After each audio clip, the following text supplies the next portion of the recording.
దశాబ్ది ఉత్సవాలకు బీజేపీని ఎందుకు ఆహ్వానించలేదని కరీంనగర్ ఎంపీ బండి సంజయ్ ప్రశ్నించారు.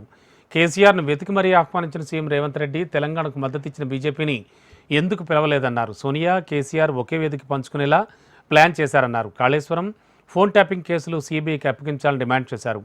ఏఐసీసీకి తెలంగాణ ఏటీఎంగా మారిందన్నారు బండి సంజయ్. గారిని తెలంగాణ రప్పించి కేసీఆర్ గారిని ఆహ్వానించి వీళ్ళిద్దరిని ఒకే వేదిక పంచుకునే విధంగా ఒక ప్లాన్ కాంగ్రెస్ పార్టీ వేసింది. వాళ్ళిద్దరిని ఒకే వేదిక మీద కూర్చోబెట్టాలి, ఒకే వేదిక పంచుకోవాలి. కారణం ఏంటి అంటే ఫోన్ ట్యాపింగ్లో కానీ కాళేశ్వరం కానీ కేసీఆర్ కుటుంబం జైలు. సీఎం రేవంత్ రెడ్డి తెలంగాణ ఉద్యమంలో లేరని బీజేఎల్పీ నేత మహేశ్వర్ రెడ్డి అన్నారు. సీఎం రేవంత్ రెడ్డికి తెలంగాణ ఉద్యమ చరిత్ర తెలియదన్నారు. అప్పుడు తెలంగాణను వ్యతిరేకించిన పార్టీ టీడీపీలో ఉందని చెప్పారు. తెలంగాణ ఏర్పాటులో బీజేపీ పెద్దన్న పాత్ర పోషించిందని తెలిపారు.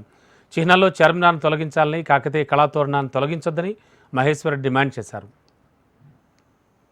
వారి సంక్షేమం కోసం పనిచేసినటువంటి మరి హిందూ రాజు అయినటువంటి కాకతీయ సామ్రాజ్యపు తోరణమైనటువంటి ఆ తోరణాన్ని తొలగించడం నిజంగా శోచనీయమని తెలియజేస్తా ఉన్నాను.